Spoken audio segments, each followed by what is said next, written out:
Malam ni saya ada mood nak bercerita. Malam ni saya ada mood nak bercerita. Saya nak kisahkan satu kisah. Semoga kisah ni menjadi tauladan. Okey. Boleh lah? Mood. Okey.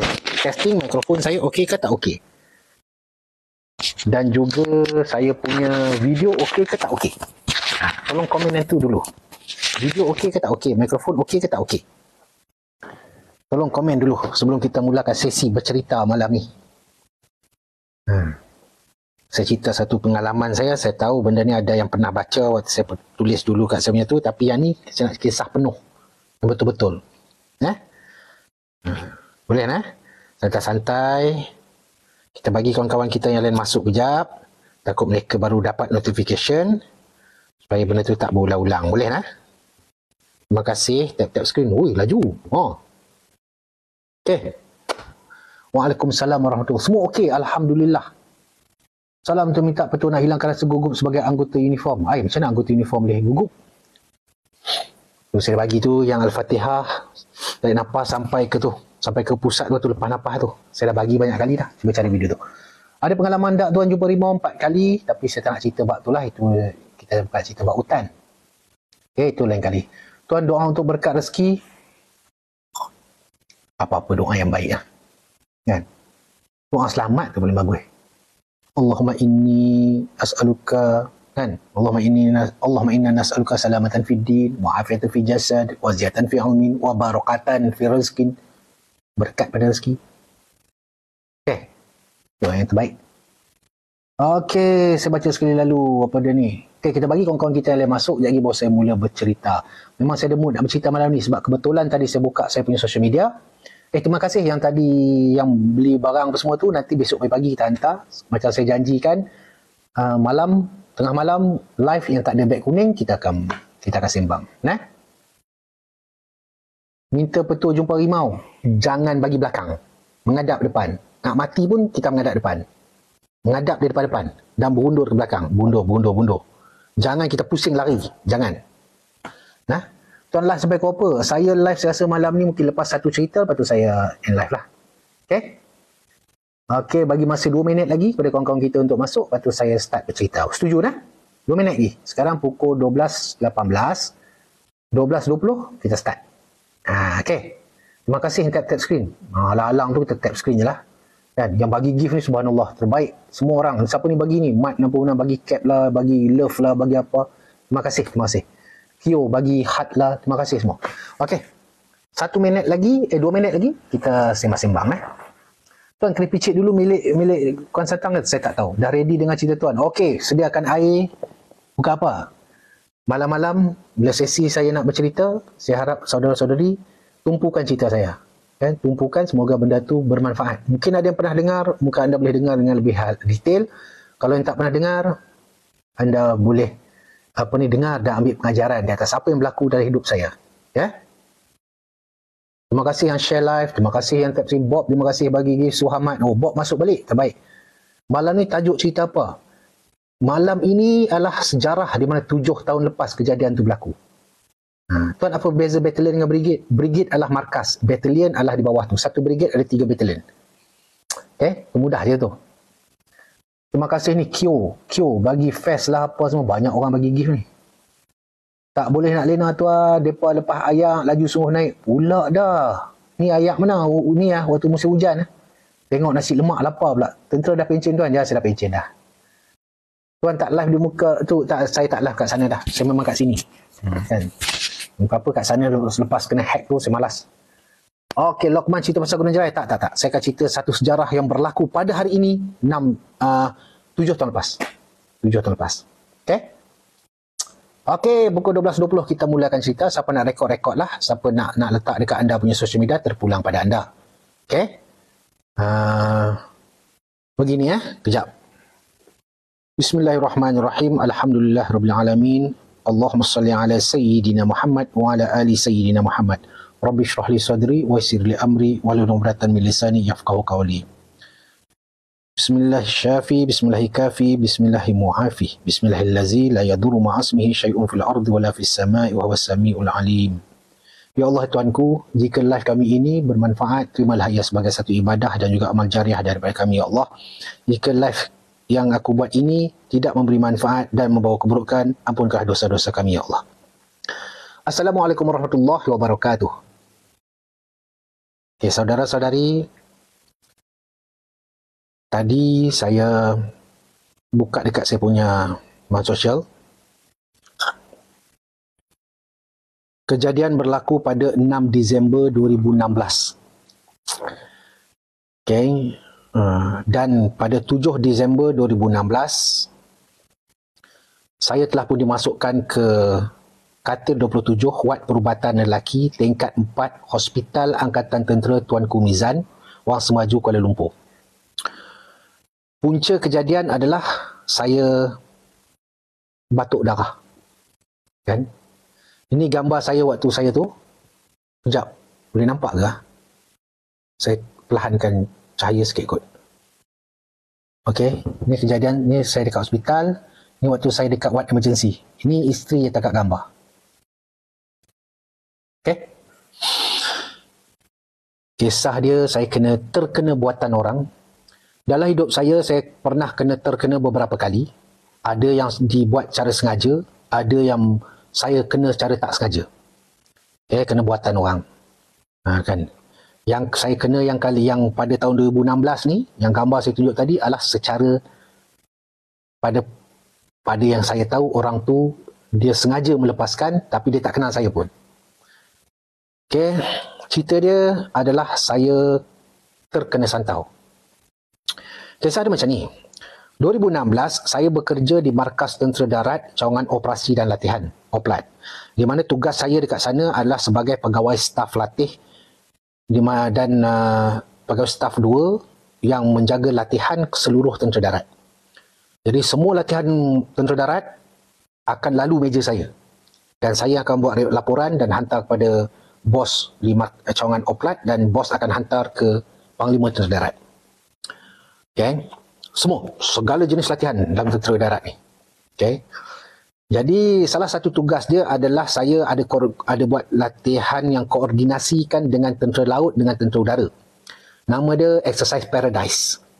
Exercise Paradise ni waktu tu dilaksanakan oleh Tentera Udara, TUDM kita, dan latihan itu adalah waktu semua sekali aset Tentera Udara dibawa ke situ dan diuji. Memang latihan tu hebat lah, dan termasuk kat situ ada 10 brigade daripada markas 10 brigade para turun juga ke situ untuk buat payung terjun apa semua. So saya sebagai wakil daripada Panglima Tentera Darat waktu tu pergi ke Labuan untuk menilai dan tengoklah latihan tu. Bila saya sampai kat sana tu, saya tengok macam biasa, dah duduk kat Labuan dapat 3 hari saya duduk sana. Dan daripada KL terbang sana, jadi tengoklah semuanya latihan. Mula latihan tu dah tamat, saya pun nak balik.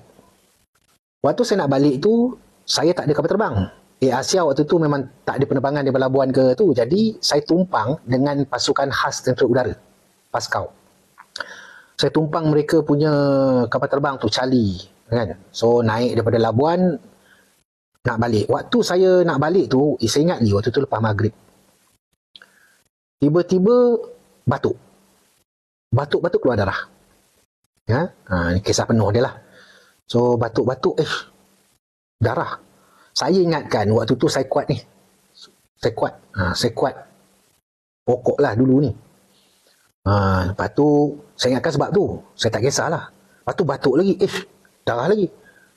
Saya pergi kat bilik air, kumur, kan? Hilang kejap. Lepas tu duduk sekejap, batuk lagi. Sementara nak tunggu kapal terbang dekat Labuan ni. Kapal terbang pasukan khas Paskau tu, pasukan khas udara tu. Lepas tu saya duk ulang alik kat bilik air. Lala saya tanya dekat anggota Paskau tu, ada tak kat sini qualified combat medical lah. Lepas tu mereka kata ada tuan. Lepas tu saya pergilah, saya tanya staff, tak tanyalah, saya ni duk batuk ni. Lepas tu dia cek sekali lalu lah. Dia tu komando Tentera Udara, Paskau kan. Lepas tu dia kata, tuan mungkin panas kot, panas dalam kot. Tak apa tuan, relax dulu. Okey, tak apalah. Itu kali pertama batuk. Lepas tu saya naik kapal terbang tu, turun dekat Subang, balik. So hari Isnin tu kerja macam biasa lah. Kerja macam biasa, kan? Saya kena buat laporan. Sekarang masih mokok tak ada. Saya lama dah berhenti.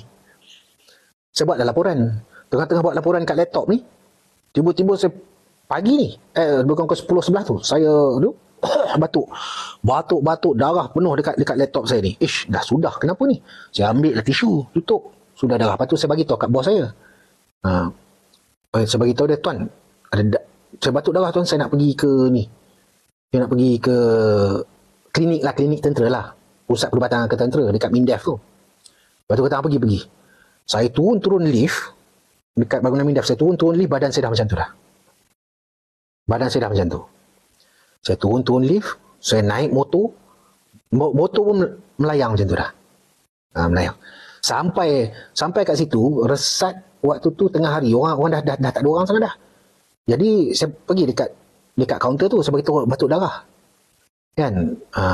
Terus nurse petugas medical yang ada dekat resat tu, dekat Pusat Perubatan Angkatan Tentera tu, baringkan saya, buat ECG. Takut saya ada jantung ke apa kan. Buat ECG, buat itu, buat ini, cek. Lepas tu doktor datang, cek. Lepas tu doktor kata, doktor adalah dia buat x-ray sekali. Lepas tu doktor kata, tuan, doktor tu junior saya lah, walaupun pangkat sama tapi dia junior. Lepas tu dia kata, tuan, kami hantar tuan ke hospital, ke Had Mizan, ke Hospital Angkatan Tentera Tuanku Mizan. Tuan kena naik ambulan. Saya kata, kenapa ni? Kenapa dengan saya ni, doktor? Ada lagi gambar tu saya nak tunjuk Saya tak tahulah lepas dalam TikTok ni. Okey, ini gambar dekat tu. Dekat tu, nampak tak? Ni gambar kat Labuan. Ni gambar tu. Nampak? Ini satu. Sedangkan saya batuk dekat 20 kali, dia keluar banyak ni. Keluar banyak ni. Okey? Ni saya terus bagi tahu bini. Saya yang pakai uniform ni. Waktu tu. Lepas tu sampai dekat tu terus masuk ICU. Hospital Angkatan Tentera tu terus masuk ICU. Masuk ICU, saya pun duduklah telefon isteri saya kan sarjan ustazah Kagat Kor Agama Angkatan Tentera. So dia pun datang daripada tempat dia kan. Tak tahu apa benda lagi. Terus kat situ juga doktor scan semua ni. Saya yang paru-paru setengah dah penuh dengan darah. Setengah ni tahun 2016. Setengah dah penuh dengan darah. Bayangkan. Setengah. Kan, lambat sikit memang saya tak boleh bernafas. Bayangkan 2 hari je selepas daripada saya balik daripada Labuan. 2 hari je. Lepas tu bila doktor tak tahu nak buat apa, doktor kata kena masuk ward quarantine. Suspek mungkin TB, mungkin apa. Okay? Masuk dalam ward quarantine. Ward quarantine ni memang orang nak masuk, dia kena pakai mask, kena apa semua, dia ada pintu, dia berlapis. Duduklah dalam tu seorang-seorang. Kan? Nurse nak masuk pun kena pakai mask semua. Ward quarantine. Okay. So ward tu memang saya seorang je. Jadi waktu duduk dalam tu saya kata, sudah. Apa nak jadi ni? Tiba-tiba je macam ni. Waktu tu memang Allah je lah yang tahu kan. Kita punya risau waktu tu semualah datang. Menyesal aku isap rokok, menyesal semua. Sebab tu semua menyesal datang lah. Segala menyesal datang. Menyesal itu, menyesal ini. Macam biasalah kan kita kan. Dia tak jadi. Lepas tu saya duduk seorang-seorang. Saya mula fikir, mati dah aku ni. Habis dah aku ni. Saya duduk, saya baca ayat Quran. Kan? Waktu tu teringat Rasulullah kata, kalau aku mati ni dapatkah aku duduk sebelah Rasulullah.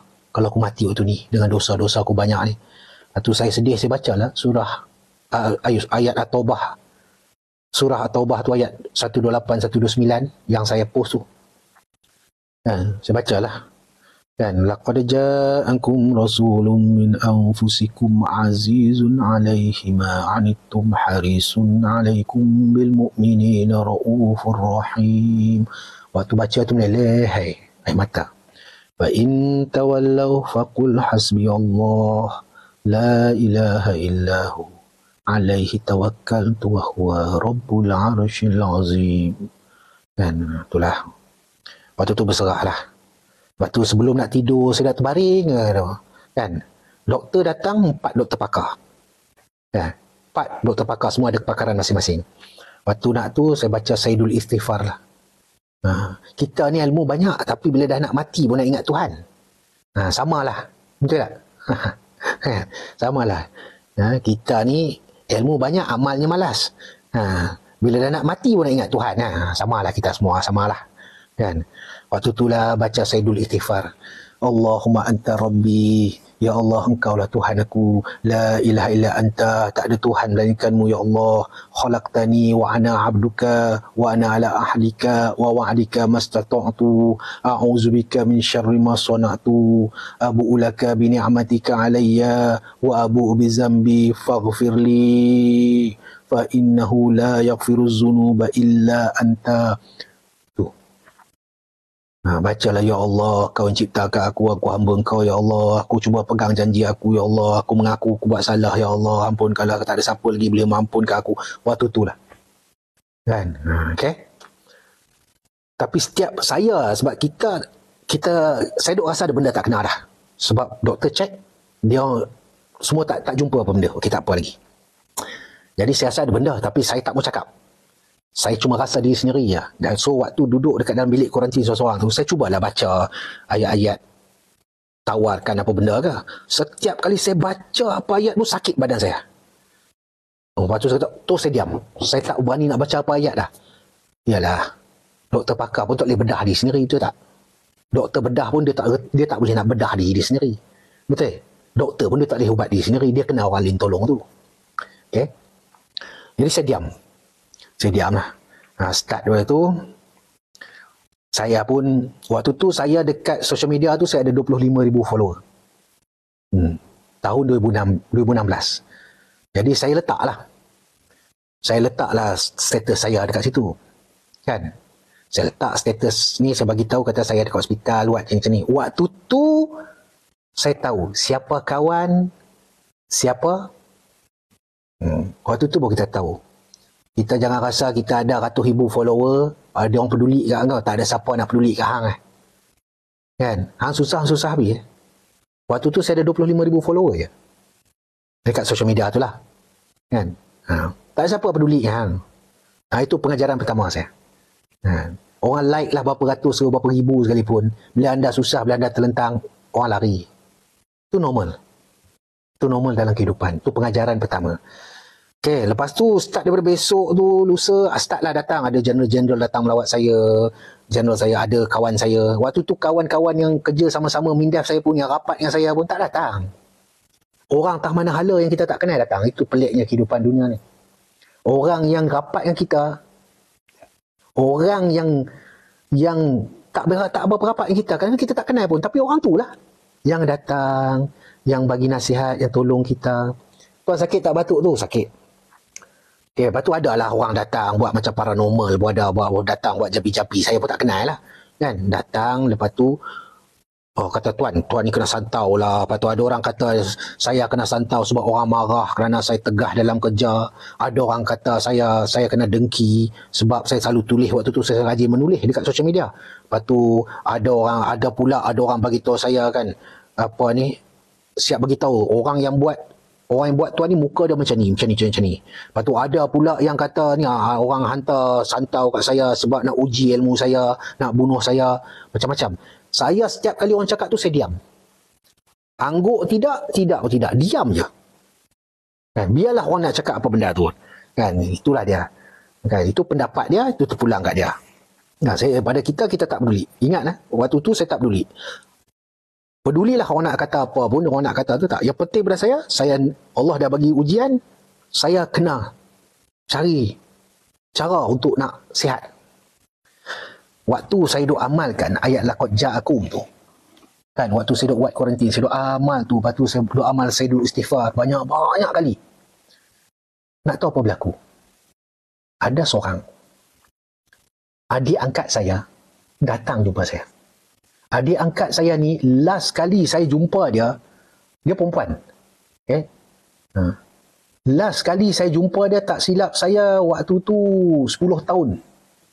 Saya kena ni 2016. Last kali saya jumpa adik angkat ni bersama dengan keluarga dia 10 tahun lepas. Yelah, saya askar kan pindah Kedah. Terputus hubungan semua ni. 10 tahun. Tiba-tiba Allah gerakkan hati dia untuk tengok saya punya social media. Lepas tu tengok pula keadaan saya ada kat hospital. Lepas tu dia telefon merata cari nombor telefon saya. Saya tengah terbaring ni, dia telefon. Dan kebetulan dia ada dengan ayah angkat saya. Ayah angkat saya yang duduk kat baling.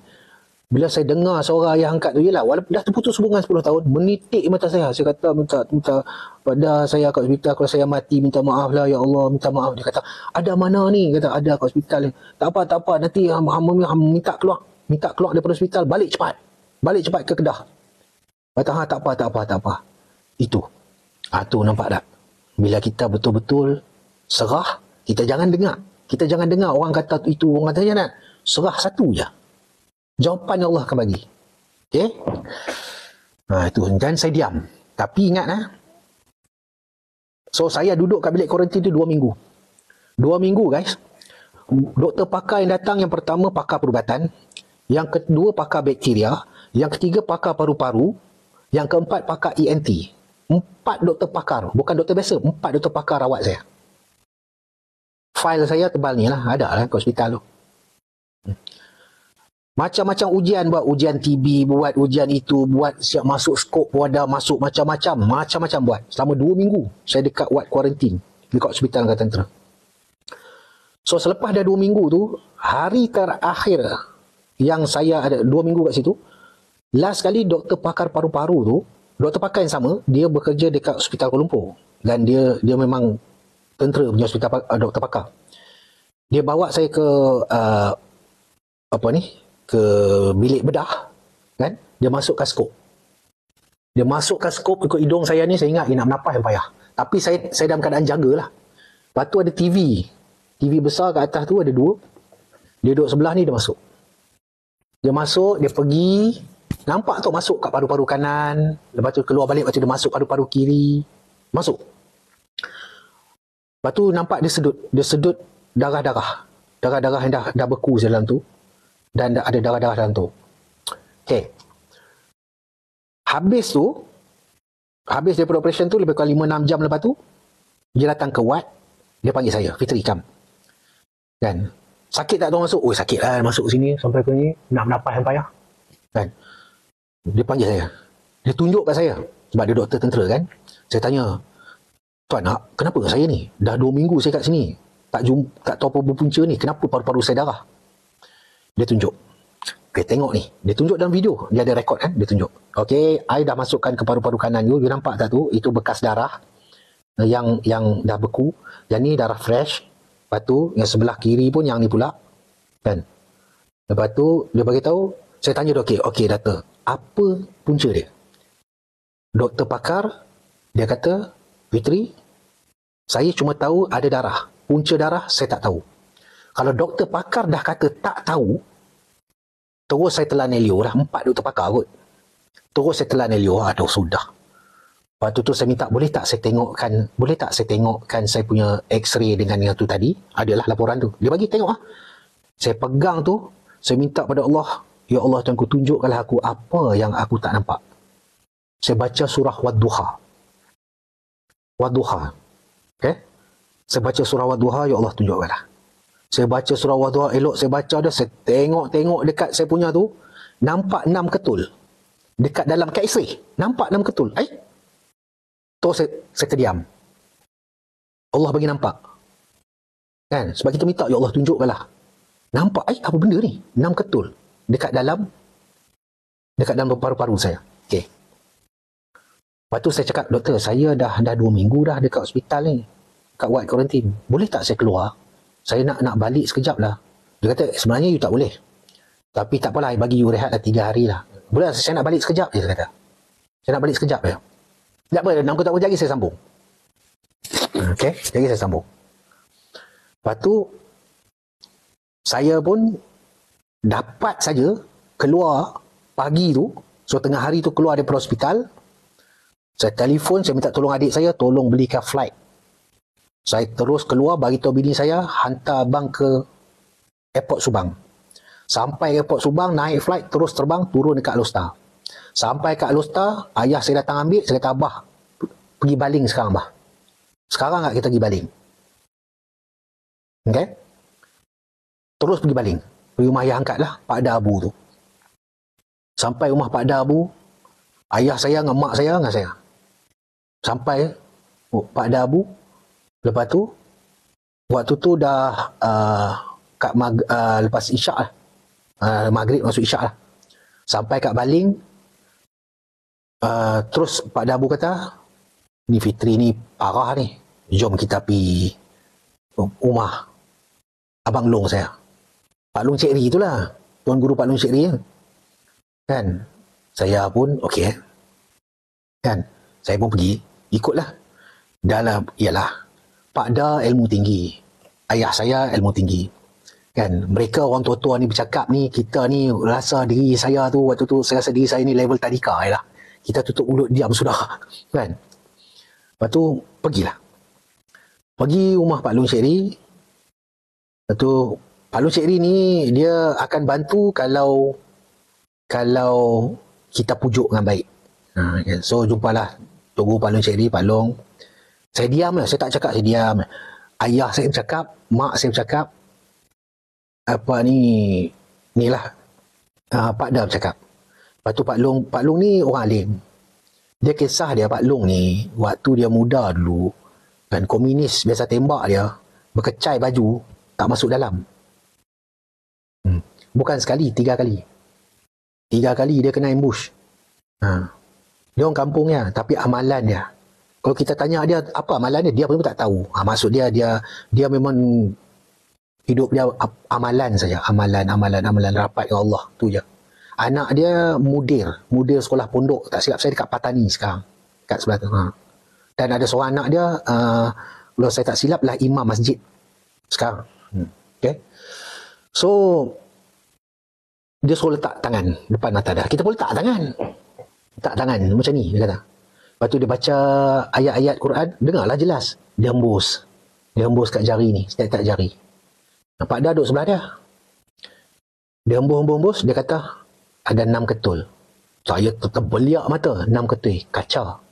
Besar ni kaca. Sebiji macam mana saya tengok dekat dalam. Sama macam mana saya tengok waktu Allah tunjuk. Waktu saya baca Wadduha Pak, nampak 6 biji. 6 biji kaca ada dekat dalam paru-paru saya. Dan dia sudah bergerak macam mana tau? Dia dah bergerak macam ni. Ni, dia dah turun ke sini. Dia dah turun pergi ke sini. Kalau dia naik ke sini, dia buat satu pusingan saja, saya mati. Patutlah dalam paru-paru saya ni penuh dengan darah. Sebab kaca besar ni. 6 biji. 6 biji. Jadi syaitan yang menggerakkan 6 kaca, ketul kaca ni, dia gerak ke situ. Jadi anda bayang tak kaca tu bergerak dalam paru-paru kita? Berapa banyak luka yang ada, berapa banyak darah yang ada.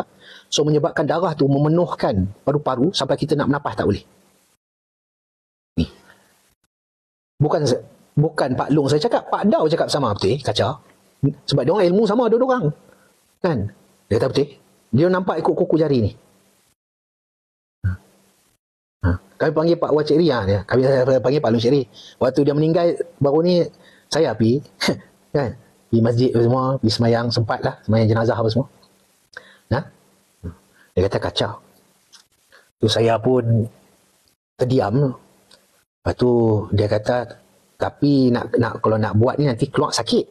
Kalau dia bacakan ayat nanti nak keluar kaca keluar daripada mulut nanti sakit. Dia kata baca dulu untuk pecahkan dulu. Dia buatlah air. Memang kami dah bawa air mineral lah. Air botol mineral. Kan? Dia buka, dia pun baca ayat Quran. Memang jelas dia baca Al-Fatihah apa semua tu. Nampak tak perbezaan dia? Dia baca Fatihah. Ya, kita pun baca Fatihah. Ayat yang Pak Long baca, ayat-ayat tu semua saya tahu. Cuma dia ada tambahan bacaan dia, ada amalan 40 kaf semua tu yang saya tahulah ayat tu. Kan? Tapi beza di antara dia baca dengan kita baca. Itu nama keberkatan. Nampak? Dia baca Qul a'udzu binnas, Qul a'udzu falaq, macam kita baca. Kan? Tapi iman dia tu, kasih sayang dan rahmat Allah pada dia tu. Itu perbezaan dia. Itu pengajaran pada kita juga tu. Kita hafal setengah Quran pun yakin tak guna. Betul tak? Kan? Jadi dia baca Saya pun, lepas tu dia pesan, okay, mak, ni balik, malam ni balik, besok datang balik. Kata, besok lepas asar datang balik. Okay, saya pun okay kan, balik lah. Bila saya balik tu, dia kata minum ni sekarang. Lepas tu, saya perjalanan minum, lepas tu sampai rumah minum. Minum sikit-sikit. Lepas tu sampai kat rumah pun minum lah. Minum. Air yang dia baca tadi tu, mula-mula air tu air mineral. Tapi bila saya minumnya, air tu jadi macam pekat tau. Pekat air tu. Malam tu ya Allah nak tidur rasa krok-krap, kejap-kejap nak terkencing.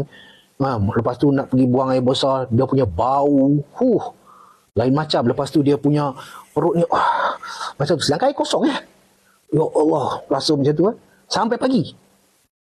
Pagi besoknya kan, bangun kan, buatlah apa yang Pak Long pesan. Lepas tu lepas Zuhur, bergeraklah saya dengan mak ayah saya, dengan kakak saya, pergi patah balik ke Baling daripada Alostar. Dalam perjalanan tu lapar, singgahlah kedai. Saya makanlah, saya ingat masa makan mi goreng. Saya makan mi goreng. Mi goreng telur mata. Kan? Lepas tu beli siap-siap dekat Petronas air mineral lagi. Air mineral botol besar. Pergi. So, sampai dekat rumah Pak Long elok-elok. Waktu asar. Teruslah. Lepas tu, Pak Long buat air tu. Dia baca, dia buka, dia baca bismillah, baca macam-macam, kan? Lepas tu tanya semalam macam mana? Kata, okey lah, ada rasa-rasa macam-macam. Dia senyum. Dia jenis tak banyak cakap. Orang macam ni kita nak. Orang alim yang jenis tak banyak cakap. Mak saya, macam biasalah, mak akan tanya. Kan? Ni siapa dia yang buat dekat dia ni? Tahu Pak Long jawab apa? Pak Long diam. Yang bercakap, Pak Da cakap, sembang ayah saya, kak saya, mak saya. Pak Long senyap je, dia dengar dia orang bercakap. Dia memang sangat susah nak bercakap. Lepas tu, tanyalah siapa dia yang buat. Tahu dia jawab apa? Dia jawab, biarlah.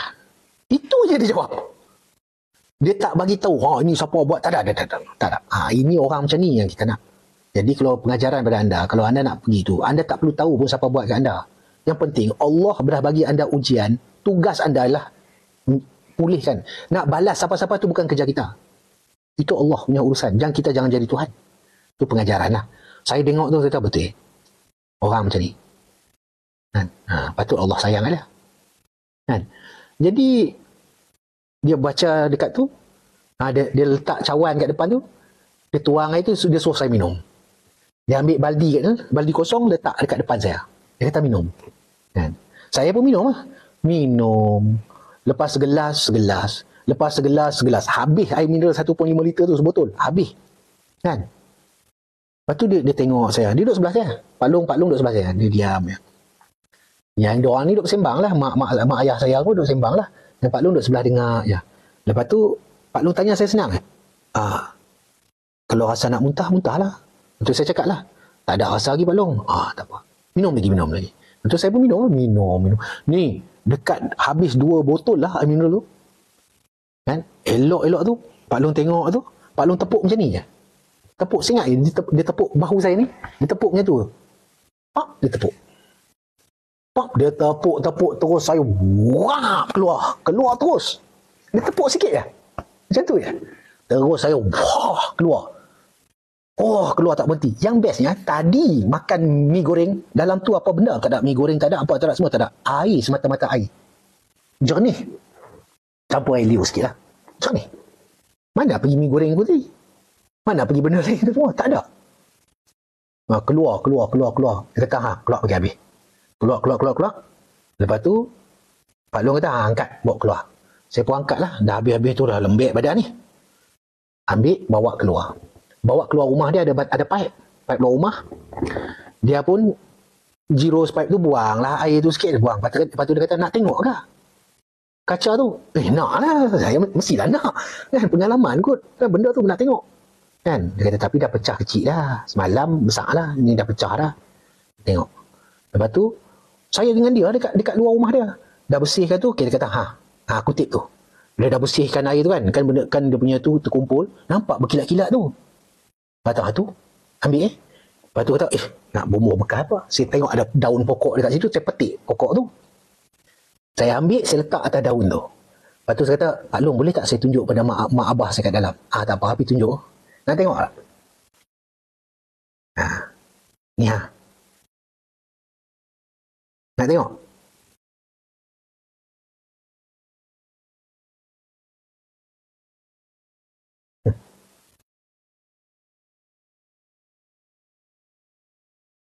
Tu? Nampak tu?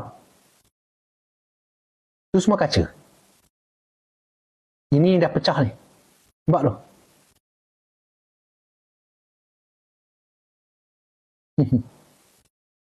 Tu yang putih-putih tu berkilat tu semua ada. Sebab dalam ni tak berapa jelas. Kalau dalam ni nampak tu dia tajam. Oh, sebesarkan lagi. Nampak tak? Dia punya tajam dia. Tu dia keluar. Saya takat gambar lah. Benda jadi pengalaman kot. Lepas tu saya tanya dia. Pak Long, berapa kali lagi saya nak kena datang? Dia kata tak payah dah, habis dah. Habis dah, sekali lah. Habis dah. Ada pantang larang tak? Tak ada pantang larang apa. Dia cakap mudah je. Saya pun, subhanallah, berkat. Sekali ya buat. Selesai, Alhamdulillah. Sejak tu saya respect lah. Kita jumpa satu tok guru dah. Kan? So, pengajaran daripada kisah hidup saya ni, kejadian ni tepat-tepat tarikh hari ni. Sebab tu saya bercerita malam ni, supaya jadi pengajaran. Kita ni, hidup ni, kan, yang saya rasa orang yang buat tu, dia bukan ada niat nak buat pun. Kerana pada hujung tahun ni, saya nak pesan ni hujung tahun. Ni Pak Long cakap sendiri ni, arwah Pak Long cakap kepada saya. Berhati-hati pada hujung tahun. Kerana siapa yang ada ilmu satau, dia akan lepaskan. Dia akan lepaskan ilmu tu dekat siapa-siapa pun. Orang akan test. Itu yang kadang-kadang hujung-hujung tahun, orang kena. Dia tak kenal anda pun. Tapi sebab dia ada ilmu tu, dia kena bagi. Kalau dia tak bagi makan benda tu, santau tu kat orang, santau tu akan makan anak cucu dia. Ini jahatnya ilmu sihir ni. Kalau dia tak bagi, tak kenakan orang, santau tu akan makan diri dia. Anak cucu dia. Sebab tu, orang yang ada ilmu santau, hujung tahun dia akan lepaskan. Berhati-hati. Lebih-lebih sekarang ni. Bulan 11, bulan 12. Kan? Macam mana kita nak tahu? Yalah, macam mana nak elakkan? Dia tanya ustaz-ustaz lah. Banyaklah perawat semua kan. Hati-hati buat tu. Ni Pak Long cakap sendiri. Arwah Pak Long ni kalau dia kalau pergi pekan baling, bandar baling, kalau orang duk salam dengan dia, sekali kalau dia salam, kan? Dia boleh rasa orang tu ada apa. Kalau ada orang tu ada benda dalam badan ke, sekali dia bisik ke orang tu. Sibuk tak? Mai datang rumah? Dia cakap macam tu Sekali orang tu datang rumah, ada apa Pak Long? Tak apa meh. Ada benda ke ni. Dia buat macam tu Tu Pak Long. Dia percuma, dia tak ada buat apa ni bayaran-bayaran kan. Saya tanya dekat Pak Dah, nak bagi berapa kat Pak Long ni? Dia kata, mana ada bagi-bagi. Kan? Nak bagi apa bagi? Saya pun bagilah dekat Pak Dah, minta Pak Dah lah bagi kat dia kan. Saya macam tu. Itulah. Pengajaran dia kita ni hebat macam mana pun, berhati-hatilah nah. So bila kita sakit kan, jangan sekali-kali kita cepat hukum. Aku kena buatan orang ni. Sabar. Kalau kita tiba-tiba jatuh sakit, kita syak, kita kena, tapi jangan kita cepat menuduh orang. Aku kena buatan orang ni, mesti orang ni buat. Jangan. Awak buat saja macam tu, Allah jauh daripada anda. Kan? Lepas tu yang kedua, saya nak pesan bahawa ilmu perubatan sains dengan ilmu tradisional ataupun perawatan Islam ni, dia kena saling melengkap tau. Jangan macam ni, jangan duk bertumbuk. Yang rawatan Islam tradisional ni dengan doktor-doktor ni duk bergaduh, itu bodoh nama dia. Ilmu rawatan Islam ataupun tradisional dengan ilmu sains moden ni, dua-dua ni ilmu Allah. Objektif kita nak sihat. Kena macam ni, saling melengkapi. Kena macam ni. Sebab itu saya benarkan 4 doktor pakar tu, cek saya puas-puas. Anda 4 doktor pakar, dan memang pakar dah lama dah. Sila, cek saya habis-habisan. Sampai anda surrender, baru saya pergi tempat lain. Okay, balik yang bestnya, kan doktor bagi saya 3 hari. Doktor bagi saya 3 hari kan, untuk saya balik kampung. Masuk hari keempat, saya kena masuk balik hospital. Saya masuk balik hospital. Seminggu lebih. Kuarantin lagi. Lepas tu waktu kuarantin itulah doktor cek balik. Saya punya luka-luka dah mula kering dekat dalam. Kan? Dah mula kering. Tinggal darah-darah beku saja. Kan? Darah fresh dah tak ada. So selama seminggu tu masuk antibiotik apa semua ni, sampai cukup seminggu, alhamdulillah saya pun keluar. Okey, saya keluar, alhamdulillah. Okey, so dalam hidup kita ni jangan duk macam tu lah kan. Lepas tu kalau betul pengajaran yang seterusnya, kalau betul lah kita kena buatan orang, jangan ambil tahu siapa yang buat, tak perlu balas apa pun. Jangan kan. Objektif kita ingat tu je. Dan saya nak pesan, kadang-kadang orang, dan pengalaman hidup saya, kadang-kadang orang yang nak kenalkan anda ni, ataupun orang nak bagi sihir ke anda ni, dia antara dua jenis, antara orang paling rapat dengan anda ataupun orang yang ada kena mengena dengan anda. Contoh, kalau anda meniaga pasar malam, orang yang nak anaya anda pun orang yang meniaga pasar malam juga. Tak ada kena mengenanya geng yang buat kedai basikal yang ada kena mengena anda, tak ada. Dia mesti dalam bidang yang sama. Cikgu dia bergaduh dengan cikgu, ustaz dia bergaduh dengan ustaz, kalau geng silat dia bergaduh dengan geng silat. Dia memang macam tu. Itulah kehidupan manusia. Okay? Peniaga bergaduh dengan peniaga, tak ada kena mengena cikgu nak bergaduh dengan peniaga ni. Dia memang macam tu kehidupan manusia ni. Okay? Itu. So sebenarnya orang yang ada kena mengena dengan anda akan kena ke anda, ataupun orang yang paling rapat dengan anda, itulah musuh anda yang paling bahaya. Orang yang paling rapat dengan anda adalah musuh anda yang paling bahaya. Sebab itulah salah satu ilmu dulu yang orang duk pesan, jangan cerita ke orang hang lahir pukul berapa, hari apa, pukul berapa. Sebab tu kita boleh dengar macam mana perawat Islam, macam mana ustaz tu dia hebat semua, kena rawat, kena juga santau, kena juga buatan orang, kerana mereka tahu titik-titik kelemahan tu. So dululah.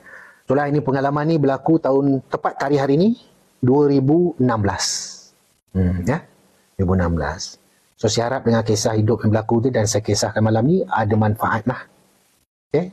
Terima kasih tiap-tiap skrin ni, terima kasih. Okay? So harapnya itulah. Okay dah? Okay. Boleh jom. Pukul 1 dah boleh tidur dah kot kita. Nama ibu pun tak boleh bagi tahu, betul ke? Boleh. Dia kau boleh tak payah bagi tahu, tapi kalau tahu pun dia paling bahaya sekali tu pukul berapa hang lahir, hari apa hang lahir. Contoh hari Rabu pukul 4:17 petang. Contoh. Waktu tu memang. Okay, so Pak Long Cik Ri sudah pun meninggal dunia 2 bulan yang lepas. Yang saya sedihnya kerana 1 minggu sebelum beliau meninggal dunia, beliau ada beritahu pada cucu beliau teringin sangat nak jumpa Tuan Hutan, nak jumpa saya lah. Dia teringin sangat nak datang pejabat saya dekat Sungai Petani. Beliau duduk baling. Lepas tu dia dah ajak. Sebab ni kebetulan lah, asbab daripada Allah kan. Cucu dia pun terlupa. So seminggu lepas tu beliau meninggal dunia. So saya pun tak tahu apa hikmah kenapa beliau nak sangat jumpa saya kan. So saya tak tahulah. Tapi memang selepas kejadian tu memang saya ada ulang alik ke jumpa beliau beberapa kali kan. Itulah. So kita doakan, kita bagi Al-Fatihah kepada beliau, orang yang sangat-sangat berjasa, telah membantu ramai orang kan dalam berbagai-bagai hal. So orang yang Allah kasih dan sayang kan. Itulah. Okay. So harap dapatlah pengajaran malam ni. Okay. Nak bagi kisah apa lagi saya tak tahu dah. Pukul 1 dah ni.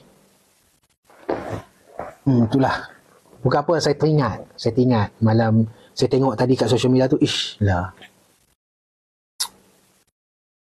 Sama-sama lah kita saling ingat mengingati. Wa tawassaw bil haqq wa tawassaw bis sabr. Pesan-pesan kan. Kita belum baik, tapi jangan sampai kita tak pesan benda baik. Okay? Kita memang belum baik sepenuhnya, tapi kita jangan sampai tak pesan benda yang baik. Okey, tuan pernah jumpa harimau jadian tak? Tak pernah. Tuan dapat ziarah arwah ke? Dah banyak kali.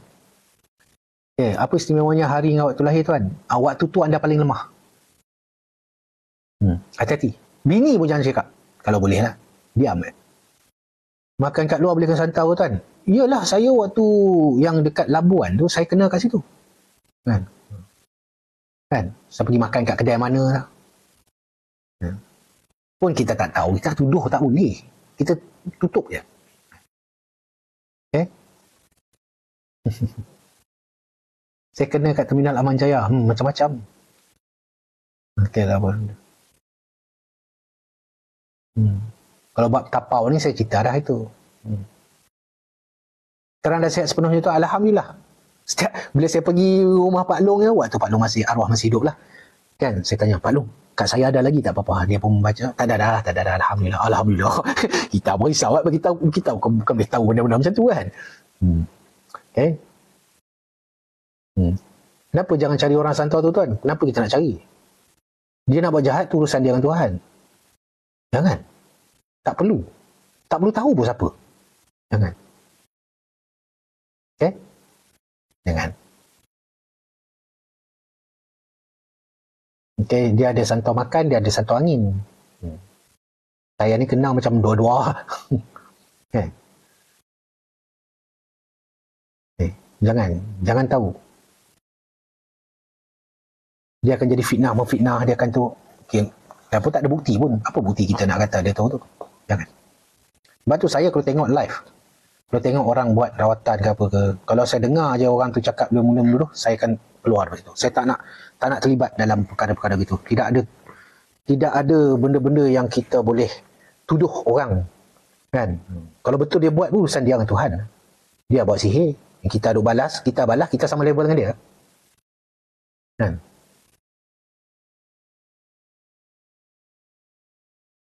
Kena santau macam mana tuan? Kena santau teruk lah. Betul ke minyak dagu boleh dapat daripada anak apa ni? Hasil ayah dan mak anak sulung? Saya tak tahu bab tu. Saya pernah kena minyak sami. Minyak sami yang disalai. Lalu. Mayat sami disalai. Minyak yang menitik daripada mayat tu dikutip. Yang tu lagi teruk. Saya pernah kena. Ya Allah ya Tuhanku, jenuh berubat. Jenuh berubat. Sakit habis badan-badan ni. Setiap sendi sakit. Nak cerita yang tu pula ke?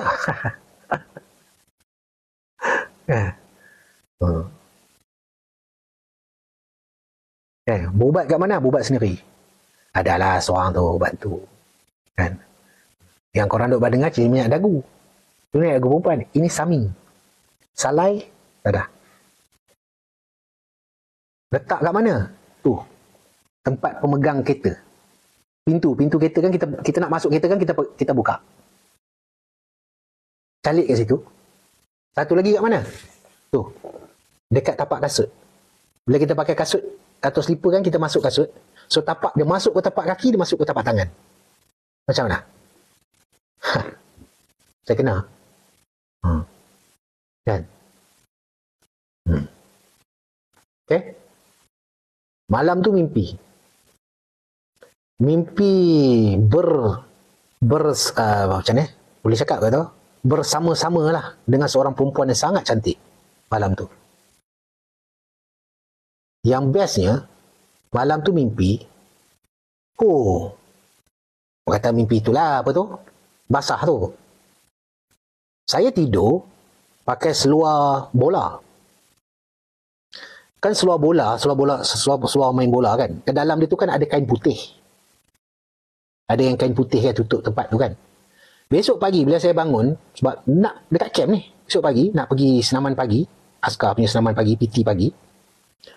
Buka tengok, ingatkan air syok.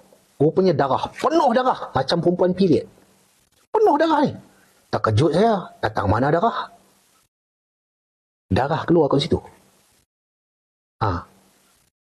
Lepas tu, elok-elok habis mandi tu, saya punya sendi ni, setiap sendi ni, sendi, semua sakit. Sakit tapi tahan je lah. Aduh, sakit lah. Pedih, menyucuk-nyucuk. Tetap pergi juga berbarisan pagi, buat berlarian, waktu larian tu, ya Allah siksanya sakit. Tapi tahan je lah. Kita pegawai kan, tahan. Dah rasa lain macam dah. Panjang cerita dah. Saya nak cerita yang tu sekarang, tak apalah. Dia nanti memburukkan orang. Kan? Sebab orang tu pun sebenarnya dia tak tahu. Dia tak tahu tu minyak apa. Niat dia baik. Kan? Niat dia baik. baik tu maksud dia nak bagi, waktu tu saya tak berapa ngam lah dengan keluarga ni kan, jadi adalah orang lain pergi tolong buat benda ni kan, kena kat saya. Saya balik, saya pergi tengok kat tempat tu, dekat satu rumah tu, saya tak singgah rumah mak ayah saya pergi satu tempat tu, saya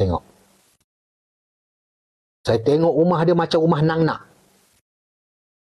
Macam rumah nang nak. Rumah tu elok sebenarnya. Tapi tiba-tiba dia jadi macam rumah nang nak tu. Pernah tengok kan? Oh, nampak, ya apa nampak tua sangat, rumah ni teruk sangat. Saya tengok depan mata. Tapi ada orang dalam rumah. Saya pun keluar, saya tawakal kepada Allah. Sama ayat yang sama saya gunakan ni. Bila kita dah tak nampak benda jalan ni, saya minta kepada Allah, ya Allah, tunjukkanlah aku, ya Allah. Saya baca Wadduha 11 kali. 11 kali Wadduha. Saya pusing rumah tu. Elok-elok pusingnya, dekat dia pasu bunga timbul ni. Timbul botol. Dalam tanah, daripada dalam tanah dia keluar. Zruk. Uish, terkejut saya. Elok saya nak pegang saja, dalam tu dia keluar buih. Saya jauhkan tangan. Berdebar jantung waktu tu. Nak pegang ni, dia keluar macam bubble. Naik tu. Kan? Saya pun macam mana nak buat? Nampak kain buruk, saya ambil kain buruk, saya tutup. Saya tutup dia, pegang dengan kain buruk lah, angkat. Kan? Lepas tu, saya soal siasat lah beberapa ni. Rupa-rupanya minyak sami salai. Kan? Kebetulan lepas tu hujung minggu tu kena pergi operasi. Kan? Kena pergi operasi. Operasi kat mana? Daripada Kedah saya operasi kat Felda Tenggaruh. Felda Tenggaruh kat mana? Kepada yang tak tahu, Felda Tenggaruh tu dekat Kosan Mersing. Pergi operasi kat situ. Duduklah kat situ 2 bulan. Macam mana saya nak pergi berubat ni? Saya tengah operasi. Duduk situ. Sama juga tawakal pada Allah. Ya Allah, tolonglah. Saya orang Tenggaruh Mersing. Tu. Saya duduk operasi itu. Waktu tu Tanjung Leman tu kosong lagi. Kan? Airstrip dekat Tenggaruh tu yang saya cerita, airstrip kan, panggil tempat kapal terbang landing. Dulu kapal terbang landing, sekarang tengah semak ya, tengah tanah je. Orang Tenggaruh ni ada ni. Dekat situ yang saya kata, saya tangkap burung wak-wak tu, yang burung wak-wak datang macam-macam tu. Itulah. So, saya dekat Felda Tenggaruh tu duk fikir macam mana nak pergi, nak berubat ni. Badan sakit. Tawakal. Kebetulan jumpa ada seorang tua. Ada seorang tua sangat. Dia daripada Pulau Tinggi. Dia duduk kat Pulau Tinggi tau. Dia umur dia, mengikut orang situ, umur dia dah 100 lebih. Tapi badan masih sihat, segar, gigi penuh, telinga dengar, mata terang. Saya tak tahu dah hidup masih dah lama dah ni. Dah lama dah ni. Ini saya kejadian tahun 2004. So, adalah orang situ bantu saya keluarkan balik benda tu. Kan? Dan juga hancurkan badan. Itulah orang Tenggaruh. Dah ringkaslah. Kisah tu kalau nak cerita dia panjang. Kan?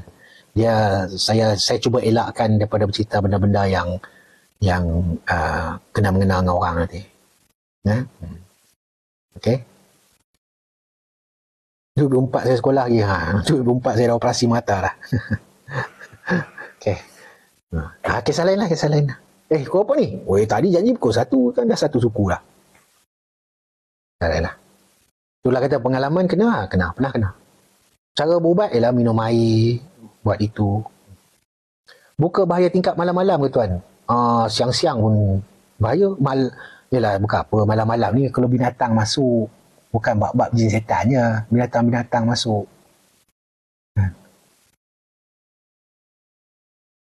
Umur berapa sekarang ni tuan? Yang bertanya ni perempuan, nak tengok lawa tak? Kalau lawa nak add friend dulu. Kan? Sambil menyelam minum air guys. Manalah tahu. Baik bertanya perempuan. Orang perempuan kau tanya tuan umur berapa, automatik saya jadi 30. Select tuan tu, mestilah select bang. Kan? Korang nak beli baju pun select, beli kasut pun select. Bini orang tu tuan, okey, blok. Siapa pewaris arwah Pak Long tuan nak pergi berubat? Saya tak tahu. Saya tak tahu siapa yang pegang, siapa yang dapat ilmu dia. Tapi amalan-amalan itu saya rasa mungkin anak-anak dia dapat kot. Orang alim kan.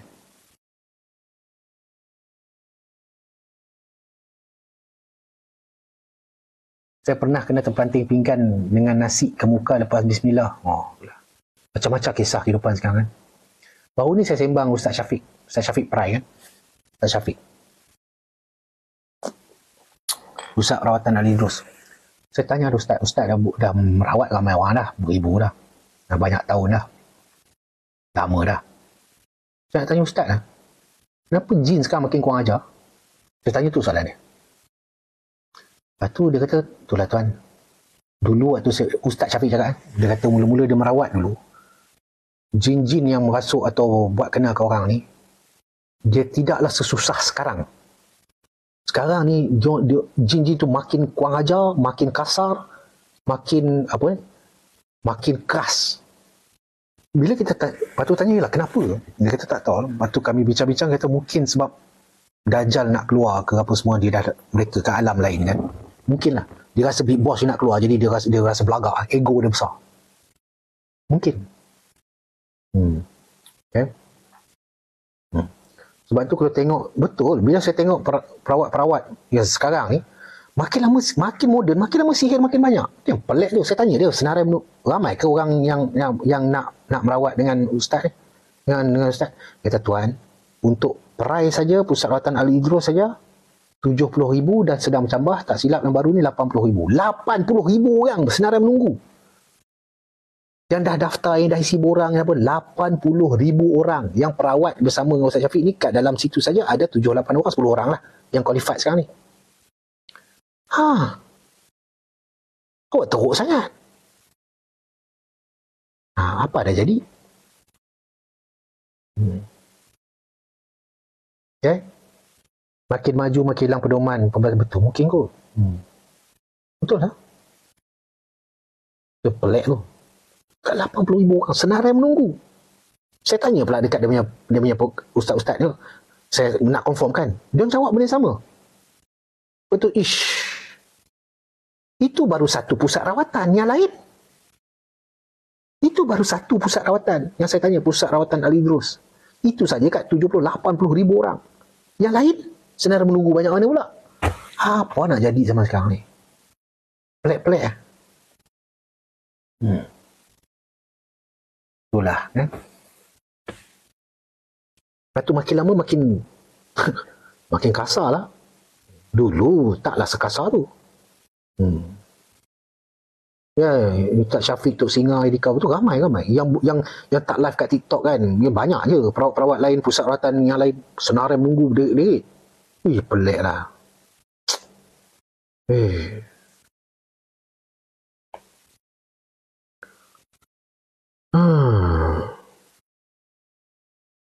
Ya, dulu betul-betul. Dulu Darus Syifa je. Betul, itu Darus Syifa je. Itulah. Kita doalah supaya Allah lindungi kita punya ustaz-ustaz, ulama-ulama kita, perawat-perawat kita yang ramai membantu ikhlas, bantu kita rakyat biasa ni. Ya, mungkin lepas tu orang alim-alim yang masih tersorok di kampung-kampung, yang masih membantu, masih lagi ada semangat dan kederat, kata orang, untuk membantu orang-orang yang kena perkara-perkara sihir ni. Kita doakanlah pada mereka supaya mereka Allah bagi rahmat. Kita doakan Allah mudahkan jalan mereka. Kita doakan Allah murahkan rezeki mereka, perjalanan mereka. Sebab kita boleh agak betapa susahnya, betapa banyaknya kerja yang mereka kena buat. Kerana apabila Allah dah jodohkan mereka dengan ilmu rawatan Islam, dengan ilmu ruqyah, maka menjadi amanah pada mereka untuk membantu umat-umat. Kita tak ada ilmu tu. Saya dengan awak tak ada ilmu tu, betul tak? Saya tak ada ilmu ruqyah. Saya tak ada ilmu nak buat buat rawatan macam mana dia orang buat. Kita tak ada. Jadi mereka ada ilmu tu, maka Allah dah takdirkan ilmu tu turun pada mereka, jodoh pada mereka ilmu tu, maka mereka yang kena pegang amanah dan kena jadi orang amanah untuk bantu umat. Dan kita boleh doakan. Kita doakanlah mereka tu. Okay? Okay guys, 1.20 cukup lah kot. 1 jam dah bercakap. So, terima kasih yang ada dalam live. Saya harapnya kisah tadi tu, yang hal kena santau tu, dapatlah manfaat hasil dari kisah tu lah. Pengalaman dulu-dulu. Kan? Itulah. Kalau tidak, saya dah tak ada dah sekarang ni. Kan? Allah takdirkan saya masih hidup. Kan? Allah takdirkan saya lalui perkara tu. Mungkin kerana untuk saya ceritakan, saya sampaikan pengalaman situ kepada anda semua yang mendengarnya. Ya? Kisah hidup saya tak hebat. Kan? Ramai lagi orang yang ada kisah hidup yang lebih hebat. Cuma mereka tak ada kesempatan nak buat live, mungkin mereka tak terkenal ke apa ke. Cuma yang pentingnya bukan kisah hidup orang tu macam mana pun. Yang penting adalah apa pengajaran kita dapat di dalam sesuatu kisah hidup yang seseorang tu pernah lalui. Itu saja. Kalau sekadar kita dengar kisah dan kita dengar kisah hidup orang tu sekadar dengar saja tanpa kita ambil pengajaran, ibrah dia apa ke, maka sia-sialah perkara tu. Ya? Setiap orang betul, perjalanan setiap orang berbeza, setiap orang macam-macam hidup. Kan? Okay, jomlah kita tidur. Sebelum tidur, baca Bismillahirrahmanirrahim 21 kali dan amalkanlah yang lain tu 3 kul ke apakah. Jom. Terima kasih. Yang bagi gift, terima kasih. Yang tap screen tu dia 163 like. Banyak. 163,000 like. Terima kasih yang bagi gift tadi. Tak berhenti saya nampak bagi gift. Pasal tebuan tuan. Kisah pasal tebuan tu apa? Ya, ngantuk ni. Esok nak kena hantar anak sekolah. Kan? Hantar anak sekolah lagi. Lepas tu nak beli breakfast untuk bini lagi. Lepas tu nak pagi-pagi nak kena mesej girlfriend. Kan girlfriend kata abang lupa saya. Girlfriend mana ada girlfriend, lupa dah. Kan? Okeylah, dah lah. Dia makin lambat, dia makin merepek. Jom kita. Wabillahi taufiq wa hidayah. Assalamualaikum warahmatullahi wabarakatuh. Jom.